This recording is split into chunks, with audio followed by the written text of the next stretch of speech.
ሕመምተኞች እንጂ ብርቱዎች ባለመድኃኒት አያስፈልጋቸውም። ኃጢአተኞችን እንጂ ጻድቃንን ልጠራ አልመጣሁም።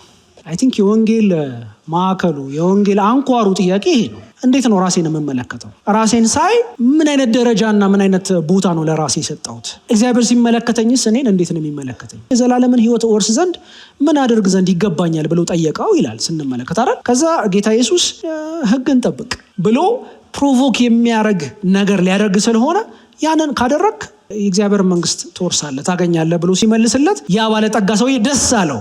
አሃ ይሄማ ከሆነ በጣም ቀላል ነው። እኔ ከልጅነቴ ጀምሮ አሁን ያልከኝን በሙሉ ስጠብቅና ስፈጽም የኖርኩ በመሆኔ ስለዚያም ዲዘርቭ የማድረግ ሰው ነኝ፣ ይገባኛል ማለት ነው። ቴንኪዩ አሳምፕሽኖችን ፕሩቭ ስላረክልኝ አመሰግናለሁ ብሎ ደስ ብሎት ሊሄድ ሲል ራራለትና ወይም ደግሞ አዘነለትና እንደዚህ ያለው ይላል፣ ያለህን ሁሉ በሙሉ ሽጥና ለድሆች ስጥ፣ ከዛ በኋላ ተከተለኝ። ከዛ ያ ባለጠጋ ሰውዬ በጣም ብዙ ሀብት ነበረውና ምን አለ? እያዘነ ሄደ። ከእግዚአብሔር መንግስት ከማዕከል ከሆነው ከንጉሱ ከኢየሱስ ተለይቶ ሄደ። ወደ ኢየሱስ ካልተጠጋህ የእግዚአብሔር መንግስት የለም። ስለዚህ ልቡ ውስጥ የተሰገሰገውን ያላየውን አምላክ አሳየው፣ ያላየውን ደባል አምላክ አሳየው። እሱን አስወጣና እኔ ልግባ አለው። ያ ወጣት እያዘነ ብዙ ገንዘብ ስለነበረው ጥሎት ሄደ። ኃጢአት ከሚባለው በሽታ የሚፈውሰው ይቅርታን የሚሰጠው ለመንግስቱ ብቁ ያልሆኑትን ብቃቱን አልብሶ ብቁ የሚያደርገው ራሱ ኢየሱስ ነው። ስለዚህ ከዳር ቆሞ ራስን ጻድቅ በማድረግ ልክ የደረጃዎች መዳቢ ባለስልጣን እንደሚባለው ማለት ነው እንትና መግባት አለበት፣ አይ እንትናስ አይመጥንም ብሎ ከዳር ሆኖ መመልከት ሳይሆን እኔስ እንዴት ልግባ፣ የዘላለም ሕይወት ወርስ ዘንድ ደህንነትን አገኝ ዘንድ ምን ላድርግ፣ ምን ትፈልጋለህ፣ ምን እንዳደርግልህ ትፈልጋለህ ማለት እንጂ ራስን ጻድቅ አርጎ አይ የኔ ጋራንቲድ ነው ከውሎዬ ከአወጣጤ ከአገባቤ ከዘር ማንዘሬ እስከዛሬ ድረስ ለእግዚአብሔር እና ለእርሱ ካገለገልኩት አገልግሎት አንጻር ብለን የምንመካበት አንዳች ነገር የለንም። የምናስቆጥረው አንዳች ነገር የለንም። እኔስ የእግዚአብሔር መንግስት ወርስ ዘንድ ምን አድርግ ዘንድ ይገባኛል፣ እኔስ ምን ላድርግ ብለን ወደ ጌታችን ወደ ኢየሱስ ልንመጣ ነው የሚገባን።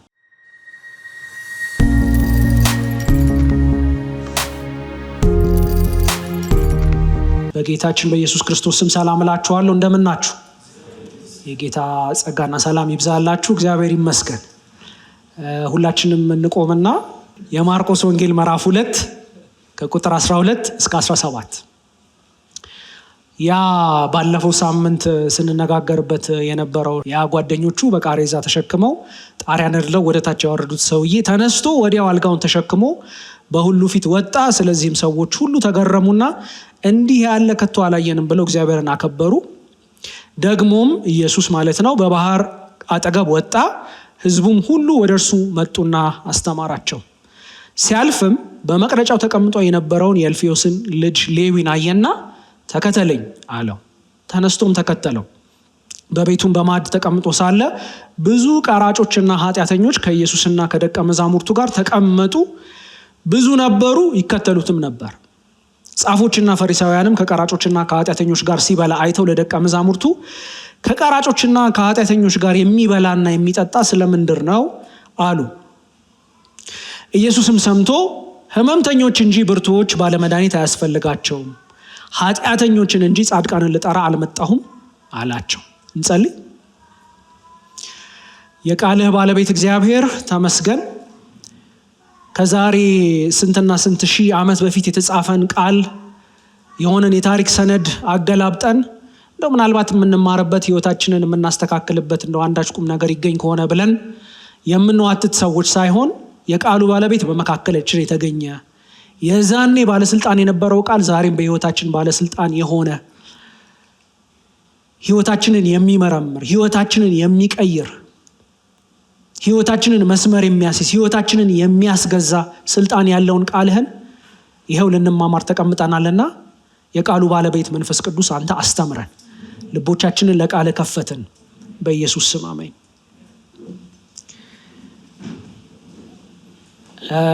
ቁጥር 12 እንግዲህ ባለፈው ሳምንት ተመልክተ ነው የነበረ ቁጥር ማለት እስከ ቁጥር 12 ድረስ ምዕራፍ 2ን ባለፈው ሳምንት ተመልክተን ነበረ።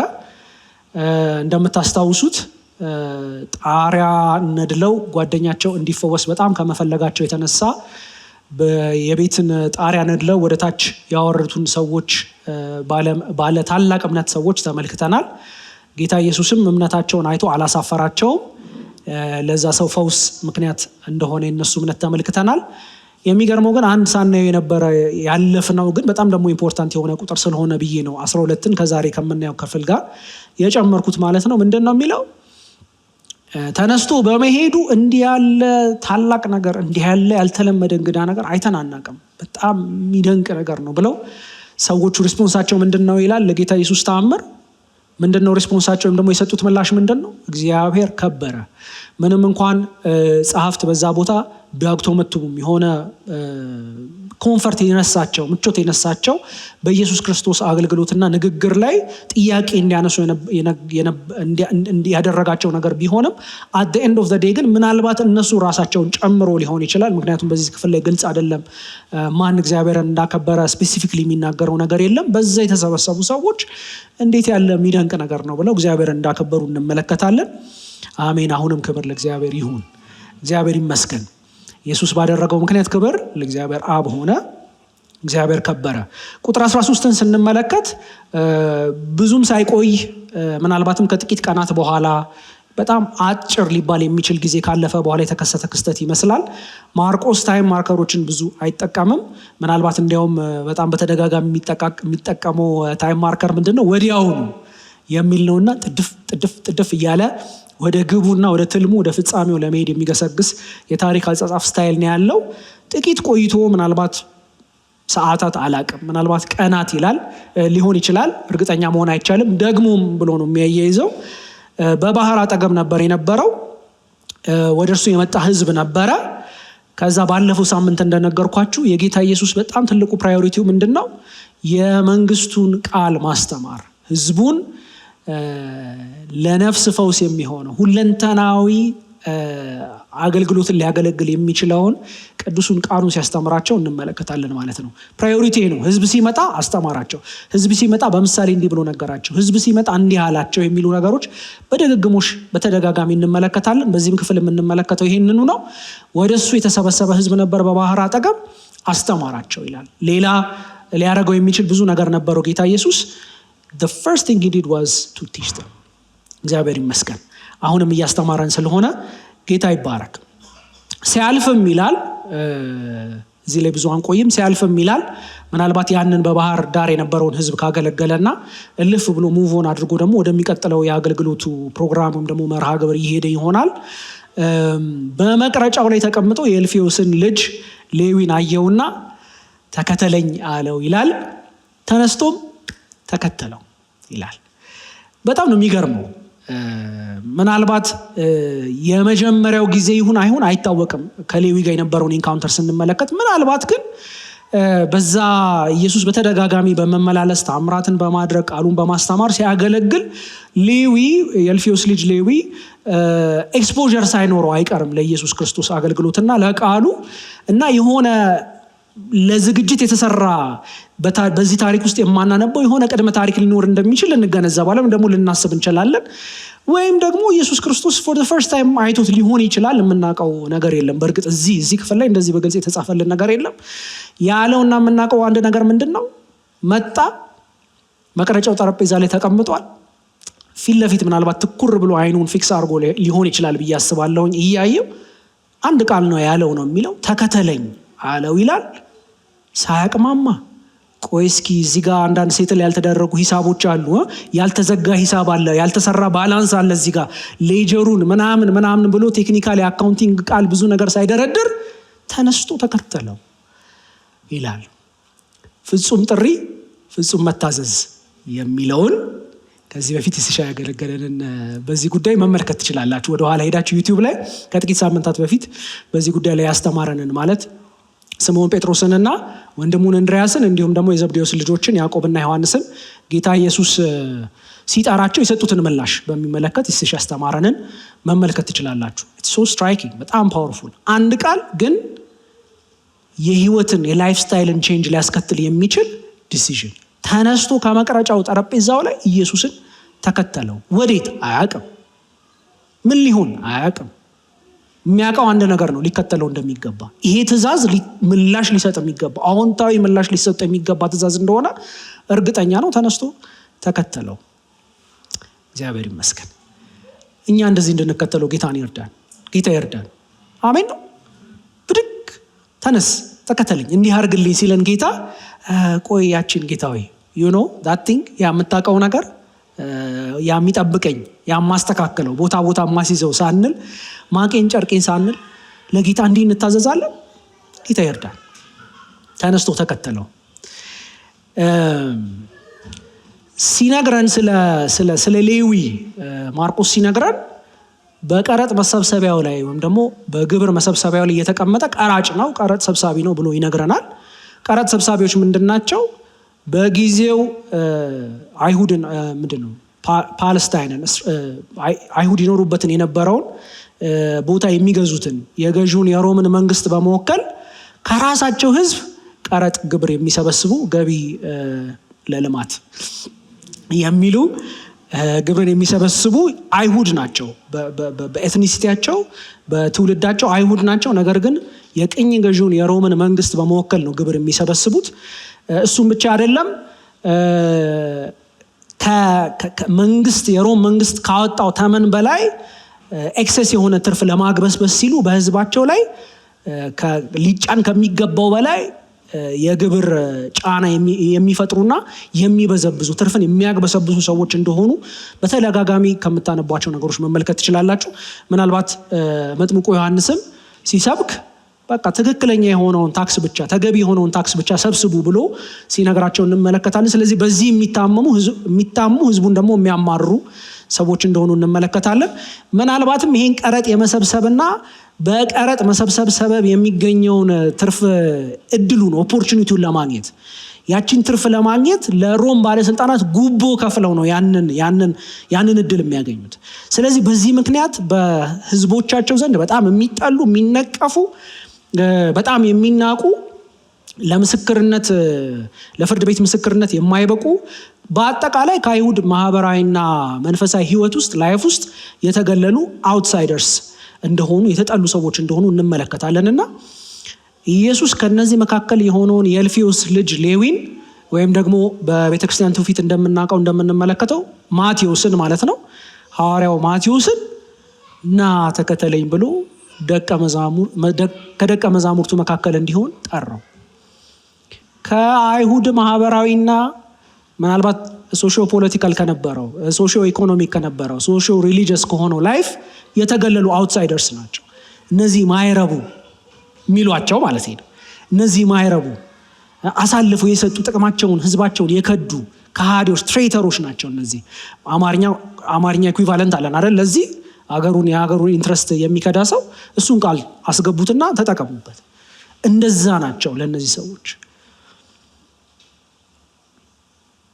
ከነዚህ መካከል የሆነውን ጌታ ኢየሱስ ጠራው። ደቀ መዝሙር ሁነኝ፣ ተከተለኝ፣ እኔን ሪፕሬዘንት አድርገኝ፣ እኔ ከሞትኩና ከተነሳው በኋላ ካረኩኝ በኋላ ወንጌልን ኢንትረስት ከማረጋቸው ሰዎች መካከል አንዱ ሁን ብሎ ጌታ ኢየሱስ ጠራው። ስሙ ይባረክ። በወቅቱ ከነበረው ሞራላዊና ማህበራዊ ቅኝት አንጻር አንድን ቀረጥ ሰብሳቢ መጥራት ለኢየሱስ አገልግሎት ቅቡልነት ማለት ሌጂቲሜሲ ከመጣር በጣም የሚያሳፍር ነገር ነው። አዋጭ ያካሄድ አልነበረም። ሆኖም ብቆችን ሳይሆን ለጠራቸው ብቃትን የሚሰጠው ኢየሱስ ራሱን ተማምኖ አሜን ነው ብቁ ያልሆነውን ብቁ በማድረግ የሚታወቀው ጌታችን ሌዊን ጠራው። አሳፋሪ ነው፣ ስካንደለስ ነው። አንድን ታክስ ኮሌክተር ለዚህ የመንግስት ቃል ኃላፊ እንዲሆን ታማኝ ባላደራ ሆኖ መቁጠር ማለት በጣም የሚያሳፍር ነገር ነው። ኢየሱስ ግን ራሱን ተማምኖ ሌዊን ጠራው። የማይጠቅመውን የሚጠቅም የሚያደርግ፣ የማይፈለገውን ተፈላጊ የሚያደርግ። አሜን። ታሪካችን ይሄ ነው ብዬ ተስፋ አደርጋለሁ። ወይስ እኛ ጠቃሚ ነን? ድሮም እኮ አቅማችንን ፖቴንሻል እምቅ ችሎታችን አይቶ ነው ጌታ የጠራን። ስካውት ሲያደርግ ታለንት ስኮፕ ሲያደርግ በጣም ቀላል አይደለም ምናምን ብለን ነው እንደ የተቀመጥነው። ምንም እዚህ ገባ የማይባል ኳሊፊኬሽን ሳይኖረን ኳሊፊኬሽናችን ሊሆን ፈቅዶ አቅም ሊሆነን ፈቅዶ ታሪካችን ሊሆን ፈቅዶ ጠራን። ስሙ ይባረክ። ሌዊን በዚህ አይነት መልክ ጠራው። ከዛ ወደ ቁጥር 5 ዝቅ ብለን ስንመለከት በቤቱም ይለናል። ማለት አዲሱ መደበኛ ትርጉም ላይ እንደም ስንመለከቱ በሌዊም ቤት ብሎ ግልጽ ያደርገዋል። የቀደመውን ያነበብኩት የ1954 ትርጉም በቤቱም ነው የሚለው። ከጥሪው በኋላ ልክ ምናልባት ሉቃስ ምዕራፍ 19 ላይ የምታዩትን የዘኬዎስን ታሪክ ይመስላል። በአንተ አየውና ከዛፍ ላይ ውረድ ወደ ቤትህ እገባለሁ ያለው አይነት ነገር ጋር ትንሽ ፓራሌል ነገር ያላቸው ይመስላል። ጠራውና ተከተለኝ አለውና በቤቱ ግብዣ ነበር፣ በቤቱ ማዕድ ነበረ። ገቡ። በማዕድ ተቀምጦ ሳለ ብዙ ቀራጮች ከሌዊ ሌሎች ቀራጮችና ኃጢአተኞች ከኢየሱስና ከደቀ መዛሙርቱ ጋር ነበሩ፣ ይከተሉትም ነበር ይላል። በሩቅ ይሄ በኤንሸንት ኒር ኢስት ወይም ደግሞ በጥንት ቅርብ ምስራቅ በምንለው አካባቢ ብሎም ደግሞ በአይሁድ መካከል ይሄ ማዕድን አብሮ መቁረስ፣ ማዕድን መቋደስ ትልቅ ቦታ ያለው ነገር ነው። የእናንተን ቫሊዩና ሴንቲሜንት ከሚካፈል ሰው ጋራ የእናንተን እሴቱ ሼር ከሚያደርግ ሰው ጋር ነው ማዕድ የምትቆርሱት። ከማንም ሰው ጋር ማዕድ መቁረስ አይቻልም። እንደዛ አይደረግም። ምናልባት እኛም ዛሬ ለማናውቀው ስትሬንጀር ምግባቸው እስኪመጣ ድረስ ምግብ ቦታ ተቀምጠን እንብላ ምናምን ብለን ምግባችን እናጋራ ይሆናል። ከዛ በተረፈ ግን ቁጭ አድርገን እየተጨዋወጥን የሆዳችንን ልባችንን እያፈሰስን ምናምን ግን ከሁሉም ሰው ጋር ህብረት ልናደርግ አንችልም። ማዕድን መቁረስ ህይወትን የሚሰጥ ኖሪሽ የሚያደርግን ነገር አብሮ በአንድ ላይ መካፈል ከፍ ያለ ሲግኒፊካንስ ያለው ነው። ምናልባትም በኋላ ላይ ስንመለከት በዮሐንስ መልእክት ላይ ስንመለከት ሰላም አትበሏቸው፣ ማዕድን አብራችኋቸው አትቁረሱ የሚል ኑፋቄ አስተማሪዎች የተሰጠን ምላሽ ስንመለከት ለዛ ሊሆን ይችላል። እንደዛም ነው የሚሆነው። ማዕድን አብሮ መቁረስ የህብረት የአንድነት የተቀደሰ ተምሳሌት ነው እና ዝም ብሎ ላይትሊ የሚታይ ነገር አልነበረም። እና በዚህ ባክግራውንድ ላይ ሆናችሁ ይህንን ቅዱሱን የእግዚአብሔር ልጅ መሲሁን ኢየሱስ ክርስቶስን አስቡትና ከዛ ከስፒሪቹዋል ኤሊቶች ከመምህራን፣ ከጻፎች፣ ከፈሪሳውያን፣ ከሰዱቃውያን፣ ከባለስልጣናት፣ ከኃይላት ጋራ አብሮ ተቀመጠ። አብሮ ከነሱ ጋር ማዕድን ቆረሰ ሳይሆን የሚለው ከማን ጋር ተቀመጠ ነው የሚለው? ከኃጢአተኞችና ከቀራጮች ጋር ጌታችን ማዕድን ሊካፈል ተቀመጠ። ምን ያክል ሲሪየስ ነገር እንደነበር እንድናይ አንዳንድ ነገሮችን ላሳያችሁ ፈልጋለሁ። በተለይ በአይሁድ የቅድስና ሕጎችና በሽማግሌዎች ወግ ውስጥ በጥብቅ ቁጥጥር ከሚደረግባቸው ማህበራዊ መስተጋብሮች አንዱ ማዕድን አብሮ መቋደስ ነው። ጌታ ኢየሱስ በምድር በተመላለሰበት ጊዜ የነበረውን የቅድስና ግንዛቤ የሚያሳዩ የተለያዩ ሰነዶችን ስንቃኝ የተለያዩ የህይወት ገጽታዎችን የሚገዙ ሕጎችን እንመለከታለን። የመጀመሪያው ሰዎችን ነው የሚገዛው፣ ወይም ደግሞ ሰዎችና ቅድስናን በሚመለከት ያወጣው ደረጃ አለ። የወጡ የተቀመጡ ደረጃዎች አሉ፣ ቅደም ተከተሎች አሉ። አንደኛው አደረጃጀትና አንደኛው ቅደም ተከተል እንዴት ነው? በምን አይነት መልኩ የተዋቀረ ነው? በቤተ መቅደስ ካለው መሰዊያ ካላቸው ቅርበት አንጻር ሰዎች ቅድስናቸው በተለያየ ዲግሪ የተቀመጠ ነው። ለመሰዊያው በጣም ቅርብ የሆነ ሰው በጣም ቅዱስ ነው። ከመሰዊያው አገልግሎቱ እየራቀ የሚሄድ ሰው ቅድስናው በዛው መጠን እየቀነሰ የሚሄድ ነው ማለት። እየተከታተላችሁ ነው አይደል? እየተረዳችሁ ነው።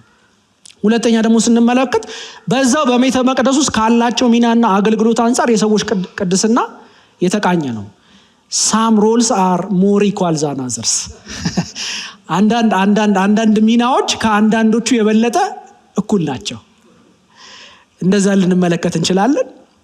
ከዚያም ደግሞ ከሰውነት አሁን በ21ኛው ክፍለ ዘመን ሴንሲቢሊቲ እና አሳቢ አቆጣጠር አንጻር ስናየው በጣም እንትን የሚል ነገር ነው፣ የሚያስደነግጥ ነገር ነው። ይሄ ነገር ግን በዛ ጊዜ ከሰውነት ከአካል ሙሉነትና ጎዶሎነት አንጻር ቅድስና ይለካል። ይሄ በብሉይ በኦሪት ሕግም ላይ የተቀመጠ ነገር።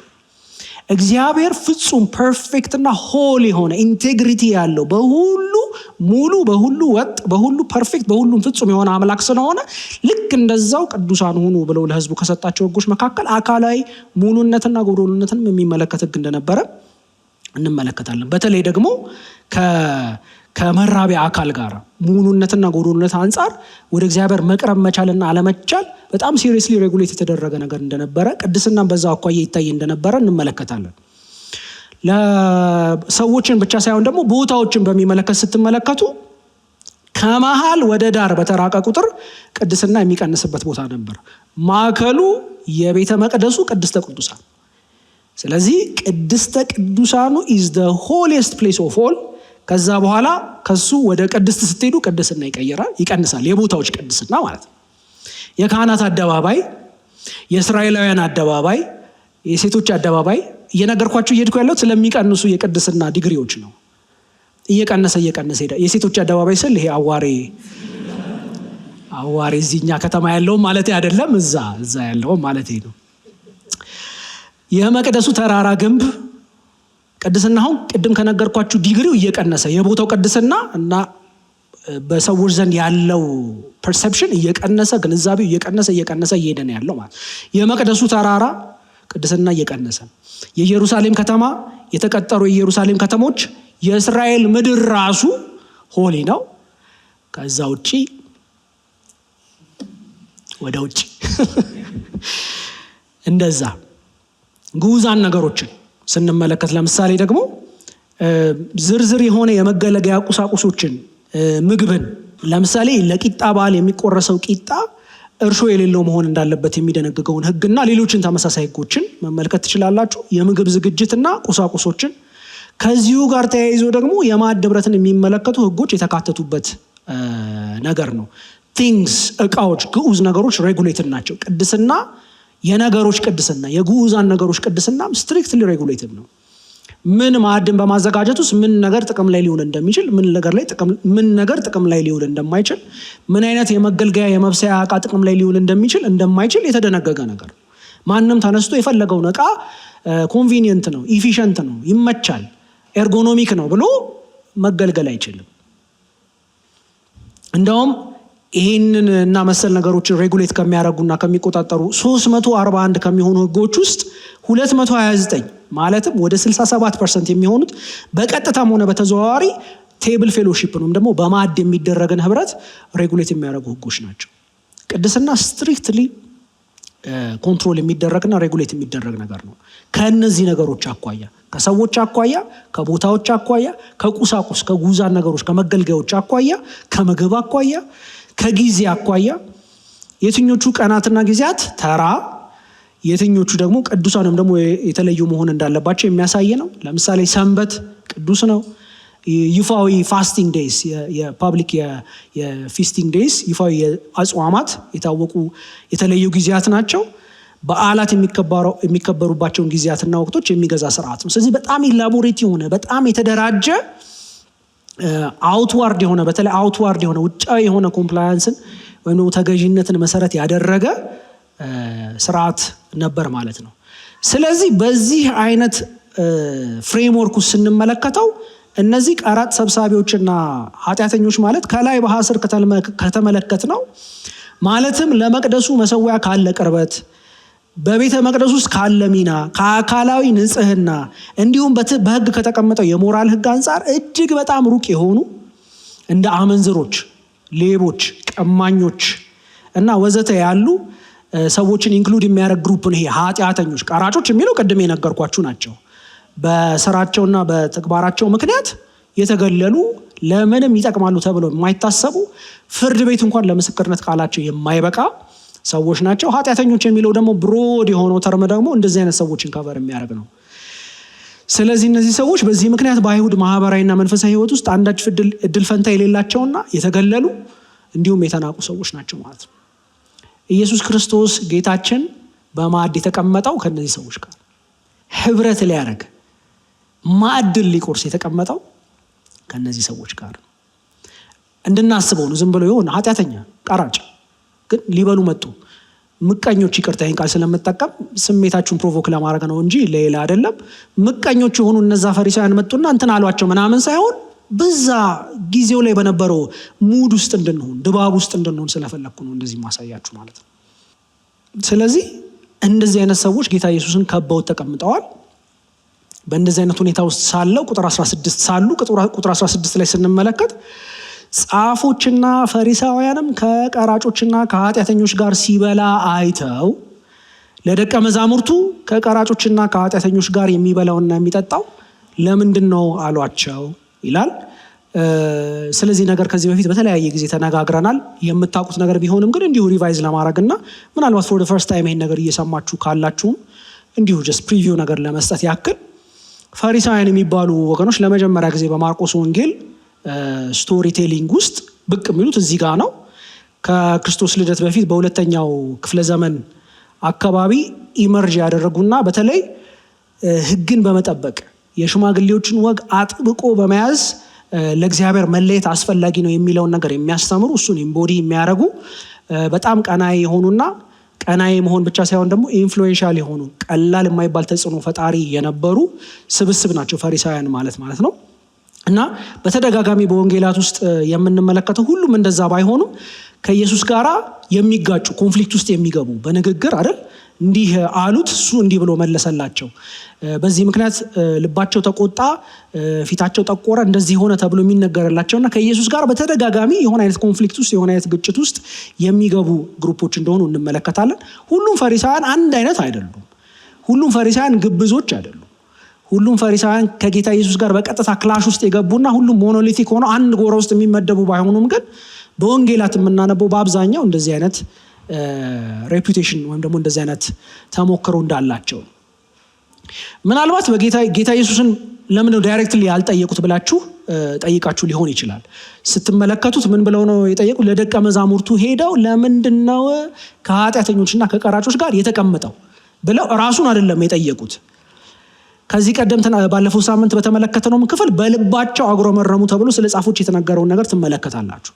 አሁንም ቀጥታ እሱን ሄደው ኮንፍሮንት አላደረጉትም። ምናልባት ፊዚካሊ ፖሲብል ስላልሆነ ሊሆን ይችላል። ከነበረው ግርግርና ትርምስ ተከትሎት ጉርፍ ብሎ ወደ ሌዊ ቤት ከገባው ክራውድ አንጻር እሱን አክሰስ ማድረግና ወደ እሱ ቀጥታ ሄዶ ከማዱ እና ከእንትኑ ጠጋ ያለ ሆኖ እሱን ለማናገር አመቺ ሁኔታ ስላልተፈጠረ ሊሆን ይችላል።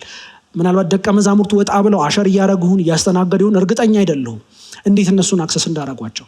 ብቻ ምክንያቱ ምንም ይሁን ምን ቀጥታ አልጠየቁም። ወይም ደግሞ የተሰበሰበውንም ክራውድ ፈርተው ሊሆን ይችላል። እንዴ እነዚህ ኃጢአተኞችና ቀራጮች አመንዝሮች ምናምን ብለው በቀጥታ ቢናገሩ እንደ ሞብ አይነት ነገር ሊነሳባቸው ይችል ሊሆን አላቅም። እርግጠኛ መሆን አይቻልም። ዋን ወይ ኦር ዘ አዘር በቀጥታ አልጠየቁትም ኢየሱስን። ደቀ መዛሙርቱን ነው የጠየቀው። የሚገርመው ነገር ግን ኢየሱስ ጥያቄያቸውን ሰማ። ባለፈውም እንደተመለከት ነው በልባቸው ያሰቡትን አውቆ የሚል ነገር ተመልክተናል አይደለ? አሁንም ሰማ ይላል። ሲያንሾካሹኩ ሰምተው ይሁን ሄደው ነግረውት ይሁን ክሊር አይደለም። ግን ጌታ ኢየሱስ ሰማና ምላሽ መስጠት ጀመረ ማለት ነው። የሰጣቸው መልስ በጣም የሚገርም ነው። ዛሬ የምንነጋገረው ክፍል ማዕከል እሱ ምን አለ ጌታ ኢየሱስ?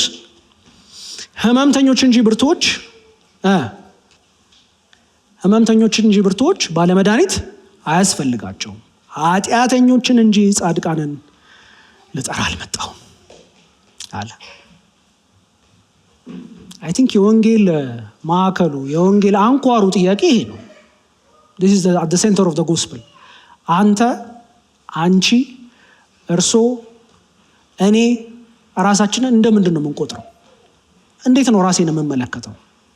ራሴን ሳይ ምን አይነት ደረጃና ምን አይነት ቦታ ነው ለራሴ የሰጠሁት? እግዚአብሔር ሲመለከተኝስ እኔን እንዴት ነው የሚመለከተኝ የሚለውን ጥያቄ መመለስ በጣም አስፈላጊ ነው። ፈሪሳውያን ይህን ጥያቄ ሲጠይቁ ፎር ሹር ራሳቸውን ተመልክተው ነው። ደግሞም ቅድም ከተመለከትነው የውጫዊ ስርዓትና የህግ አደረጃጀት አንጻር ልክ ናቸው። they are right። እነሱ ቅዱሳን ናቸው። ሌሎቹ ሰዎች ከነሱ ውጪ ያለው አውት ዴር ያለው ግሩፕ ግን ቅዱስ አይደለም፣ ኃጢአተኛ ነው። ከእግዚአብሔር መንግስት ተካፋይ ለመሆን ያንን እድል ለማግኘት የሚገባው አይደለም። ስለዚህ ከነሱ ፐርስፔክቲቭ ስትመለከቱት በተወሰነ መልኩ የሆነ ልክነት አላቸው። መንግስቱን እያስተዋወቀ ያለው የእግዚአብሔር መንግስት ቀርባለችና ንስሐ ግቡ እያለ ስለ መንግስቱ ኢንትሮዲዩስ እያደረገ ያለው አዋጅ እየተናገረ ያለው ወንጌሉን እየሰበከ ያለው ይህ ንጉሱ ኢየሱስ ግን he can make the rules። እርሱ ወደ መንግስቱ የሚገባውንና በመንግስቱ ስፍራ የሚያገኘውን ሰው የመወሰን ስልጣን ሙሉ ስልጣን አለ። ያ መብቱ አለ። እግዚአብሔር ይመስገን። ስለዚህ በውጫዊ ስርዓት የሚገመገም አይደለም። ንጉሱ ኢየሱስ ከውጫዊ ስርዓትና ከኮምፕላይንስ ባለፈ የሰው ልጅ የችግሩ ምንጭ የሆነውን at the core of the problem የሆነውን ኃጢአት የሚባለው ልቡ ላይ የተሰገሰገውን በሽታ ለመፈወስ የመጣ ባለመድኃኒት ነው። እግዚአብሔር ይባረክ። ምን አለ? ሕመምተኞች ናቸው መድኃኒት የሚያስፈልጋቸው። መድኃኒት እንደሚያስፈልጋቸው በበሽታ እንደተጠቁ የማያምኑ ብርቶች እንደሆኑ ለሚቆጥሩ ራሳቸውን ጻድቅ እንደሆኑ ለሚቆጥሩ መድኃኒት አያስፈልጋቸው። እኔ ለነዚህ ነው የመጣሁት፣ ለኃጢአተኞች ነው የመጣሁት። ልባቸውን ከፍተው እየሰሙት ነው። የወንጌሉን ቃል እየወሰዱ ወደ እግዚአብሔር መንግስት እነዚህን ጻድቃን የተባሉትን ቅዱሳን የተባሉትን ፈሪሳውያን ቀድመዋቸው እየገቡ ነው። ኢየሱስ ባለመድኃኒት ነው። ከኃጢአት የሚፈውስ ከኃጢአት የሚያድን ባለመድኃኒት ነው።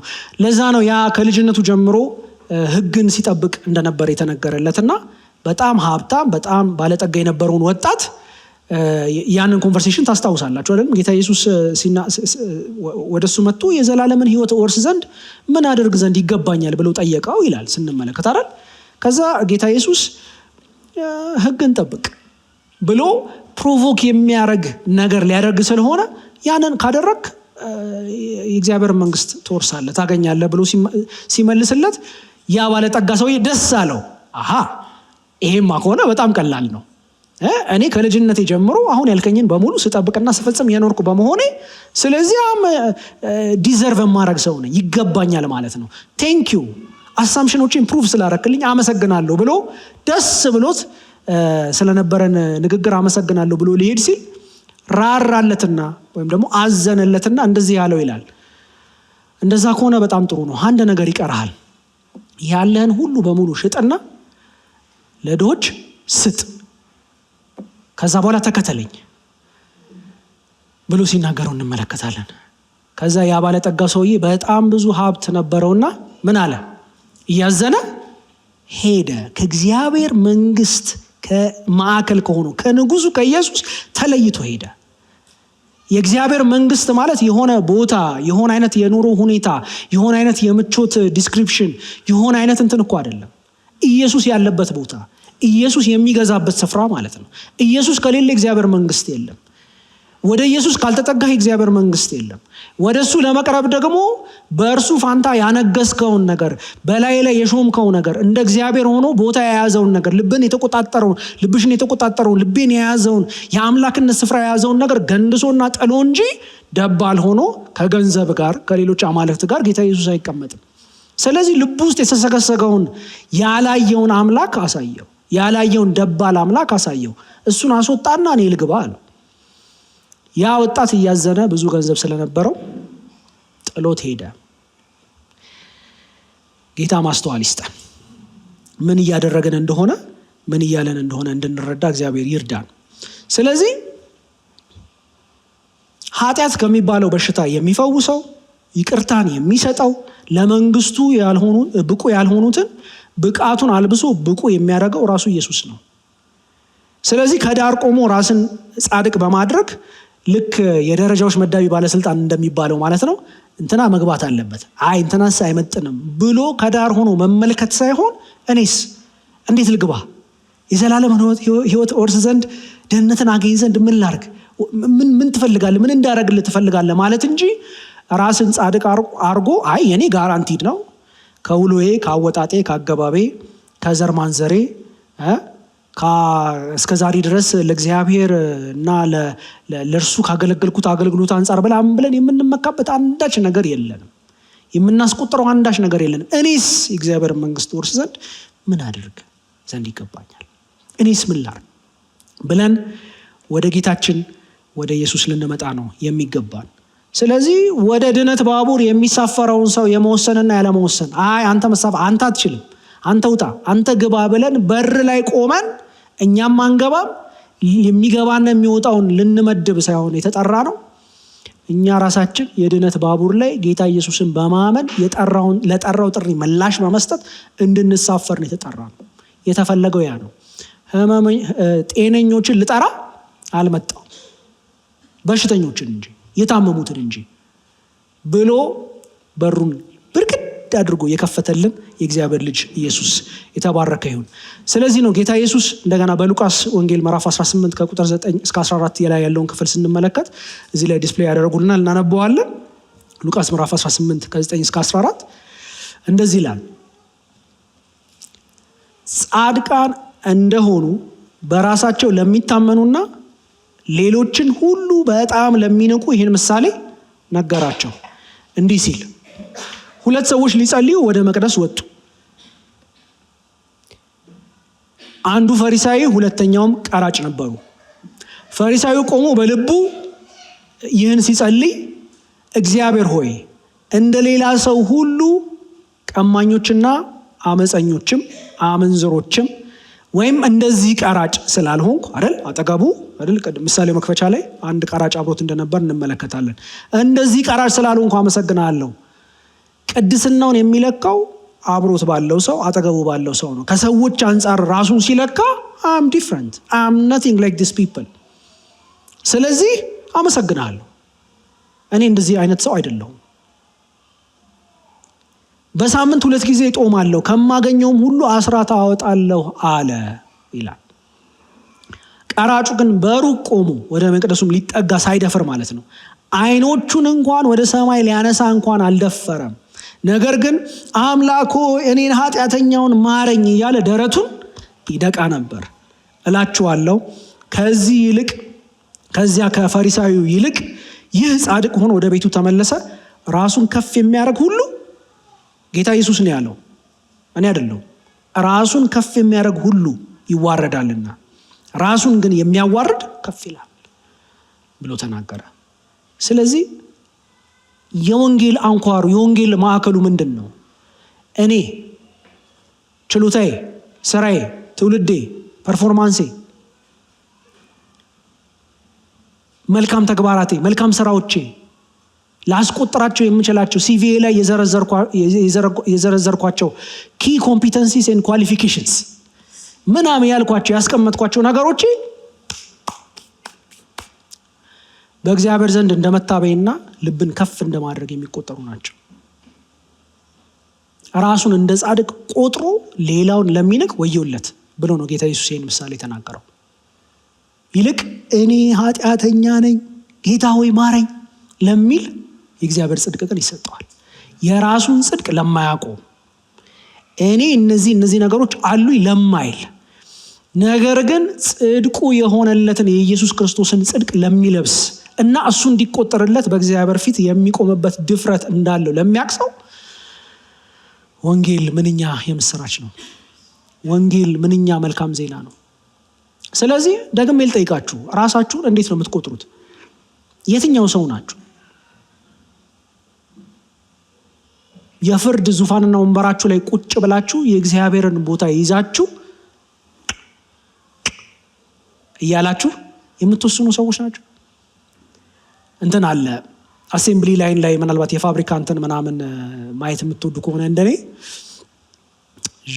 ያሉ ያልፋሉ የተመረቱ ምርቶች ይሄዳሉና ስካነር፣ ካሜራ ምናምን የተለያየ ቴክኖሎጂ ተቀምጦ ዲፌክቲቭ የሆኑ ፕሮዳክቶችን እያረገ እየጣለ እንትን አርጋችሁ የምታዩ ሰዎች ካላችሁ በጣም ይገባችኋል። የማወራው ነገር እያረገ ያወጣችኋል። የሆነ ጎዶሎ የተሞላ ውሃ ከሆነ መሞላት ካለበት ስታንዳርድ በታች ከሆነ ስካን ያደረገና አይቶት በካሜራው አንስቶ አርጎ ከአሴምብሊ ላይ ነው ያወጣዋል። እንደገና ሪሳይክል መደረግ አለበት፣ እንደገና መስተካከል አለበት፣ ግድፈት ያለበት ነው፣ የማይረባ ነው፣ የማይፈለግ ነው እያለ እያደረገ ያወጣቸዋል ማለት ነው። ልክ እንደዛ ይሄ አያስፈልግም፣ ይሄ መግባት የለበትም፣ ይሄ አይረባም፣ ይሄ እግዚአብሔር የሚያሰድብ ነው፣ ይሄ ጭራሽ ማሰቡ ራሱ ድፍረቱ እያለን እንደዚህና እንደዛ እያደረግን ሰዎችን የምንጥል ፈራጆች ነን ወይስ እኔን ኃጢአተኛውን ማረኝ ብዬ የእግዚአብሔር ልጅ ኢየሱስ ክርስቶስንና የእሱን ጽድቅ ለመቀበል የእርሱን መድኃኒትነት ለመቀበል የእግዚአብሔርን ጽድቅ ለመልበስ የምሮጠው የትኛው ነኝ? የትኛው የእግዚአብሔር ጽድቅ እንዲሆንልኝ ይፈልጋሉ? ለሚያስቡ ሰዎች አልመጣውም። ራሳቸውን እንደ ጻድቅ ለሚቆጥሩ፣ ጤነኛ ነን ብለው ለሚያስቡ፣ ምንም አያስፈልገኝም ካስፈለገ ለሱ ነው ለሚሉ አይደለም የመጣሁት። ለኃጢአተኞች፣ ለእኔና ለእናንተ ለምንቀበለው ለእኛ መጥቶልናል ኢየሱስ። ይሄ ሲባል ማለት አሁን በተለይ በዚህ ጊዜ ይህንን ማንሳት አስፈላጊ ነው ብዬ እንደዚህ ነካ አድርጎ መሄድ አስፈላጊ ነው ብዬ አስባለሁ። ይሄ ሲባል ኢየሱስ የተለመደች አንድ ቃል ልጠቀም ነው፣ ኢንክሉሲቭ ነው። በሩን ለሁሉም ነው ክፍት ያደረገው። ስለዚህ ማንም መግባት ይቻላል ሲባል እውነት ነው። አዎ ማንም መግባት ይቻላል። ኢየሱስ ክርስቶስ በሩን ኃጢአተኝነቱን አምኖ የኢየሱስን አዳኝነት ለሚያስተናግድ ለሁሉም ሰው ክፍት ነው። ያ ማለት ግን ማንም ሰው መግባት ይችላል ማለት ሁሉም ሰው እንደመጣበት ለመቀጠል መብት አለው እንደፈለገ መሆን ይችላል ማለት ግን አይደለም። ኢየሱስ ለማስገባት ወደ መንግስቱ ደጁን ከፍቶታል። ኢንክሉሲቭ ነው። የስ ልክ ነው። ማንንም አልፈልግም አላለም። ልክ ነው። ደጁን ከፍቷል። እንዳለን ግን እንድንቀጥልና እንደፈለገን እንድንሆን እንዳለን እድሜያችን ሁሉ እንድንከረም ግን የእግዚአብሔር ፈቃድ አይደለም። ስለዚህ ከገባን በኋላ ምንድን ነው የኢየሱስ ጥያቄ? የሚወደኝ ቢኖር ይከተለኝ፣ ራሱን ይካድ፣ መስቀሉን ይሸከምና ከኋላ ዕለት ዕለት ይከተለኝ። ራሱን ይካድ የሚል ጥያቄ ያለው አይደል? የጌታ ኢየሱስ ኢሚዲየት ጥያቄው ምንድን ነው? ስንገባ ወደ መንግስቱ ምን ብሎ ነው የሚጠይቀን? ተከተሉኝ። ተከተሉኝ እንዴት ብላችሁ? ራሳችሁን ክዳችሁ ተከተሉኝ። አይ እኔ እንደዚህ ነኝ፣ ምንም ነገሬን መቀየር አልፈልግም፣ ምንም ዲማንድ አልፈልግም፣ ማንም እንዲነካኝ ማንም እንዲደርስብኝ አልፈልግም የምንልበት ሊሆን ግን አይችልም። አዎ ኢየሱስ ኢንክሉሲቭ ነው። ልክ ነው። አዎ ኢየሱስ አማርኛ ትርጉሙን ልጠቀመው አካታች ነው። አዎ ትክክል። ሲያስገባ ኢየሱስ አካታች ነው። ለከርሞ ግን አካታች አይደለም። ለከርሞ ዲማንዲንግ ነው። አምጣው፣ እሱን እኔ የምትለውን ነገርን አምጣው፣ ለእኔ ስጠኝ፣ ራስህን ካድ፣ መስቀልን ተሸከም፣ ራስን ኤምቲ አድርገው የሚሉ ጥያቄዎች ያሉት ጌታ ነው። አሜን ነው እንጂ ያለንበትን ሁሉ ሽሩሩ እያለ ተስታሳዝኑ ሰው አይረዳችሁም አይደል ስትሉ ምናምን እያለ ሁል ጊዜ ከንፈር እየመጠጣ ሽሩሩ የሚለን ግን አይደለም። ኢየሱስ ጌታ ነው። እቺ እኮ ስሎጋናችን አይደለችም። አሁን ሆነ ብዬ ነው እንደዛ ያልኩት። ኢየሱስ ጌታ ነው ማለት የሚጠይቀን ጥያቄ አለ ማለት ነው። እሱን ነገርን እስኪ አምጣው ማለት የሚችልበት ስልጣን አለው ማለት ነው በህይወታችን ላይ። ያቺን ለማንም አላስነካም ያልካትን ማንም የማያውቃትን ነገር አምጣት፣ አስቀምጣት፣ ጣላት፣ ተዋት። እኔ ምልህን አድርግ የማለት ምኞትን፣ ፍላጎትን፣ ፈቃድን የማስቀየር አቅም፣ ስልጣን፣ ጉልበት አለው ማለት መብቱ አለው ማለት። ይቺን ማለት ስለፈለኩ የጠራን የተባረከ ይሁን። አሜን። በጌታ ዘንድ የራሳችሁ ትምክት ያላችሁ ሰዎች ካላችሁ ዛሬ ወንጌልን ነግራችኋለሁ። ጣሉትና ኢየሱስ ትምክታችሁ ይሁን። ሁሉ በሁሉ የሆነው የእግዚአብሔርን የጽድቅ ሪኳየርመንት ለአንዴና ለመጨረሻ ጊዜ ያረከው ያስደሰተው ምንም አንዳች ካደረገው ከኑሮ ከአገልግሎቱ ከመልሱ ከመስዋዕትነቱ የጎደለ አንዳች ነገር የለ። the perfect demonstration of righteousness and holiness። የእሱን ጽድቅ ልበሱት፣ የእሱ ይቆጠርላችሁ። አይደለም እኛ እኮ ብለን እንዘምራለን፣ ብቆጥረው ጽድቅ የለኝም አስደስቸው አላውቅም፣ ግን እንዲያው ወዶኝ በምሕረቱ ለመቆም በቃሁኝ በፊቱ። በቃ ይሄ ዝማሬ የሆነ ሰው አለ ጌታን ማምለክ የፈለገ የጠራኝ እዛ መንደር ውስጥ ገብቶ ኦብስኪዩር የሆነው ማንም የማያውቀው መንደር ውስጥ ገብቶ ባለውበት ባድራሻ ያገኘኝ የኔ የሆነ ሰላም ያለኝ። ወደ ኋላ ትንሽ ልመልሳችሁ። ያ ሰውዬ ለምጻሙ ሰው ሲፈውሰው ያደረገውን ነገር አስተውላችኋል?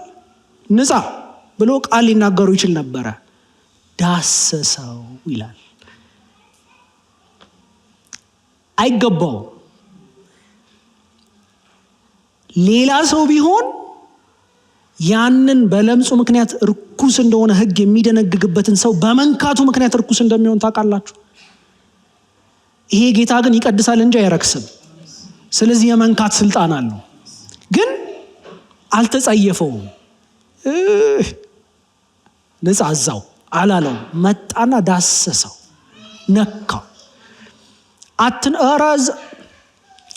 እየተናገሩ ነው ታውቃላችሁ።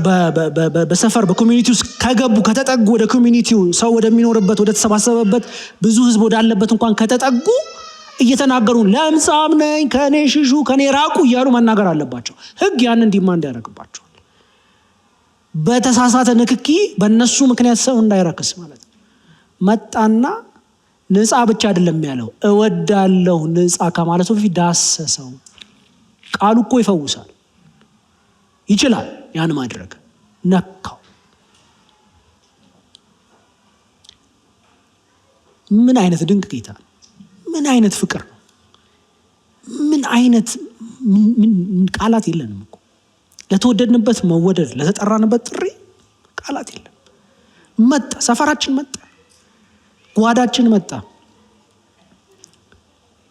የማንታወቅበት የማንታይበት ቦታ መጣና በስምህ አውቅሃለሁ፣ ስማችንን ጠርቶ አንተ አንቺ አለን። ደካሞችን በመምረጥ ደካሞችን በማጽደቅ ክብር ለራሱ እንዲሆን የሚፈልገው ያ ጌታ መጣ፣ እኛ ጋር መጣ። መጥቶልናል ወይ? አሁን ዛሬ ጥያቄ እኔ መጥቶላችኋል ወይ? ጥሪው ደርሷችኋል ወይ? እንዴት አይነት ጆየስ ኦኬዥን ነው ዛሬ ለዚህ ቤት መዳን ሆነ። ከሉቃስ ወንጌል ጋር ከዘኬዎስ ታሪክ ጋር ይመሳሰላል ብያችኋለሁ። ይሄ ክፍል ዛሬ ለዚህ ቤት መዳን ሆነ ይላል። ጌታ ኢየሱስ ወደ ቤቱ ገባ። ዛሬ አንተ ቤት ምሳ በላለሁ ልታየኝ ፈልገ ዛፍ ላይ ወጣ። እሱ ይገርምሃል እንዴ? እኔ ዛሬ አንተ ቤት እገባለሁ ብሎ ወደ ቤቱ ገባ። በቃ ያ ፍቅር ምን እንደሆነ አያውቅም። ሰርቅ ያለው የወሰድኩትን በዚህ ያህል እጥፍ መልሳለሁ እንትን አረጋለሁ ምናምን ብሎ ያወራል። ሰውየው ምን እንደሆነ አይታወቅም። ዛሬ ለዚህ ቤት መዳን ሆነ አለ ጌታ ኢየሱስ ሲናገር። ገባ። ወደ ቤታችን ሲገባ አዳነን። በነበርንበት ማድራሻችን መጥቶ አዳነን። ሊመጣኛ ቃል ተጸየፈን።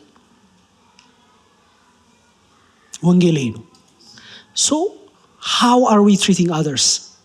በተለምዶ በሶሻል ስታንዳርዶቻችን ኮቴሽን ኃጢአተኞች የሚባሉት ውጪ ያሉት እነዛን ሰዎች እንዴት ነው ትሪት የምናደርጋቸው? ከነሱ ጋር ያለን መስተጋብር ምን ይመስላል? ወንጌልን ልናደርሳቸው ልንጠጋቸው እንወዳለን? ስለምን እያወራው ነው ይገባቸዋል? እንፈቅዳለን? እንደፍራለን? ወይስ በወንጌል ምክንያት እኛም ትናንት ተንቀን ከነበርንበት ያገኘነውን ክብር በጣም እንደራሳችን ዲዘርቭ እንደምናረገውና እንደኛ ኢኔት እንደሆነ ክብር ቆጥረ ነው እንጓደዳለን፣ እንመካለን። ሌላውን ደግሞ እኛ ትናንትና ከዛ ተነስተን ሌላውን የምንጸየፍ ሰዎች ሆነን ያለ ነው ወይስ እንጠጋለን፣ እንነካለን? የወንጌሉ ባላደራዎች ሆነን የኢየሱስ ክርስቶስ የንጉሱ ይሄ ከቀራጮችና ከአመንዘሮች ከኃጢአተኞች ጋር ራት ሊበላ ማዕድን አብሮ ሊቋደስ ከሚፈቅደው ከኢየሱስ ጋር የእሱ ኢምቦዲመንት ሆነን የእሱ ምክትሎች ሆነን የእሱ ባላደራዎች ሆነን እንገኛለን። የወንጌሉ ሬፕሬዘንታቲቭ እንሆናለን። ምንድን ነው ያለን ምላሽ? ወንጌል እንዴት ነው ኦልተር ያደረገው ህይወታችን? ምላሻችን በምን ይገለጣል? እንዴት ነው ሄደን ይህንን ወንጌል የምናደርሰው? የኢየሱስን ፍቅር እንዴት ነው ዴሞንስትሬት የምናደርገው? ፍሪንጅ ላይ ላሉት ማርጂናላይዝድ ለሆኑት ሰዎች ምንድን ነው ያለን አቋም? ምንድን ያለን ምልልስ ምን ይመስላል? እንዴት ነው ራሳችን የምንቆጥረው? ራሳችን የምናየው? እንሄዳለን፣ እነካቸዋለን፣ እንዳስሳቸዋለን፣ ህይወታቸው ውስጥ እንገባለን። ወንጌል ያንኳኳል ደጃችን ላይ። አንደኛ ለራሳችን ምላሽ ያልሰጠነው ሰዎች ካለን ምላሽ እንድንሰጠው፣ የኃጢአተኞች ወዳጅ የሆነው ኢየሱስ ዛሬ ይፈልገናል።